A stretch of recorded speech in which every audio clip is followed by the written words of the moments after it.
Hi all, this game continues my coverage of Fischer's 11-0 clean sweep of the USA Championship played in New York in 1963. In this game he was white, playing against Raymond Weinstein. He played e4, and after e5 he played a Roy Lopez. And here we have some standard moves of the Roy Lopez.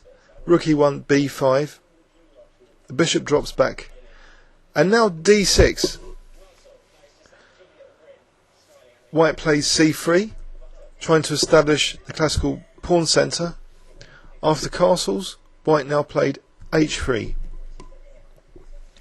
Note that there's no reason to play h3 first before c3. The pin is not such a big deal, because white can later kick that bishop, and if it went to h5, this would fall in with white's plan later of knight d2 to f1 to g3. So that's why white's not usually in a rush to play h3 if you're going to play this line yourself. You can play c3 here, not fearing about this bishop pin. Anyway, after this, knight a5 was played, the bishop dropped back to c2, and now c5. So this follows a previous game in this very same championship, except that after d4, the opponent didn't allow Fischer to play the same way with d takes c5, and instead immediately took on d4 and played bishop b7. Now here, Fischer is tempted to close the centre, which is in fact what he did. He gained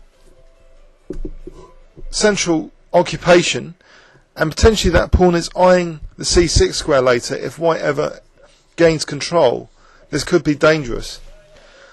With this advanced pawn, white also now can focus the attack on the queen side more easily, as we'll see in this game. After knight d2 g6, white first of all fixed black's pawn on b5 as a dangerous target of attack by playing now a4, and after bishop d7, a takes b. Black didn't want to take with the b5 pawn, as that would leave a permanent weakness on the semi-open a file. He instead took a takes b5, trying to hold up on b5 instead. However, after rook takes a8, queen takes a8, Fischer played an ingenious move to transfer this rook into the attack on the queen side. He played rook e3, so the bishop on c1 can play a useful role in supporting rook a3 to gain a tempo on the black queen. The queen moved though before that tempo was gained, but still white played for a rook on the 7th rank now. After knight h5, first he played bishop d3, targeting this b5 pawn, and after rook c8 played queen f1, so strengthening the pressure on the b5 pawn. Black played now knight f6, which is the only way to indirectly hold that b5, because if takes now, then takes, queen takes, knight takes e4. So to deal with this counter pressure, Fischer played bishop g5, now definitely with the threat of bishop takes f6 and bishop takes b5. So black responded now with rook b8, and perhaps it's possible to try and forcibly win a pawn, but we'd need to precisely calculate it. Let's have a quick look.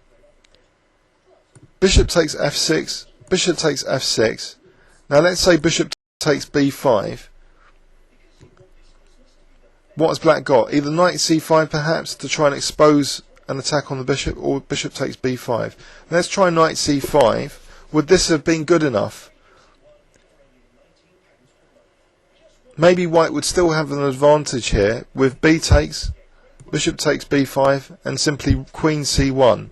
Rybka thinks white's better here. Clearly better, almost. However, Fischer played an even stronger move, not immediately gaining material, but instead playing his rook to the 7th rank, pinning the knight to the queen. And also, it's kind of justifying this whole queenside strategy and that lovely rook swing to the queen side. After queen d8, he also plays now a very suave move, queen a1, reflecting what he had to play against in an earlier round. This queen a1 with a pressure on the queen side.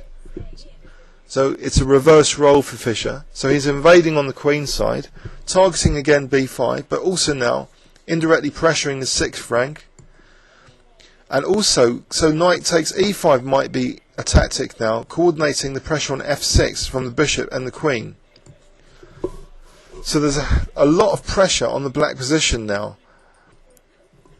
Black cracked up, understandably, by playing queen c8, and after knight takes e5, white has snatched the pawn, with black having very little compensation.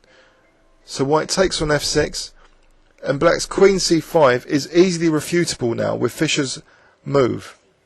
Fischer played knight c5, so he's protecting that bishop on d3. And after knight takes c5, b takes c5, white's virtually forcing black to take on c5, because queen takes d3 looks to be disastrous, rook takes d7, and these pawns, there's no stopping them. So black played bishop e8, Fischer played bishop f1 now,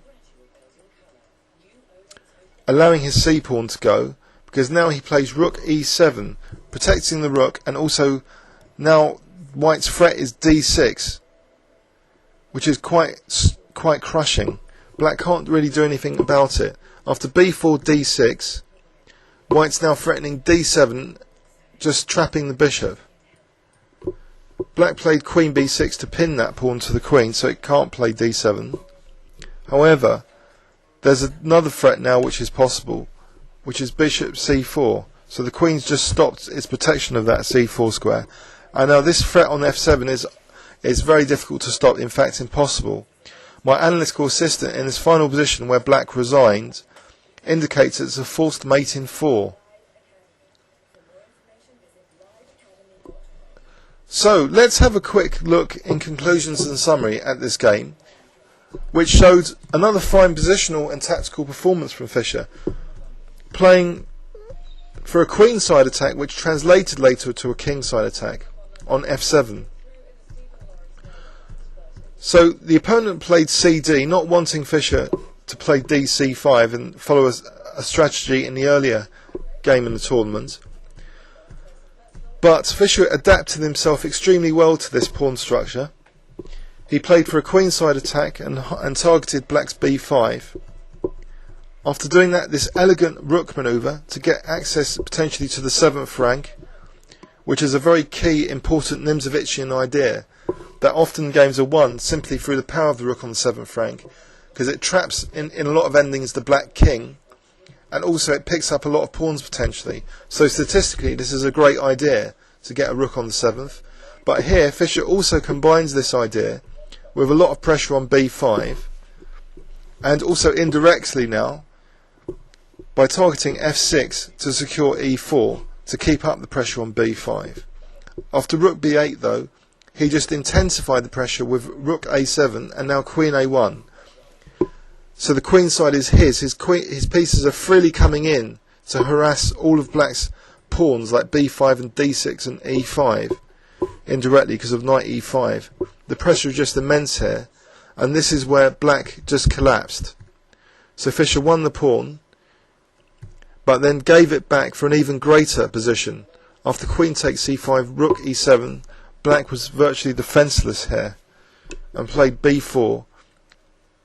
White just played d6 with the terrible threat of d7 trapping the bishop, and then we see finally the targeting of f7. So it was a smooth positional crush from Fischer. Excellently played game, giving black very little counterplay throughout the whole thing. I hope you enjoyed that, and see you on YouTube. Thanks very much.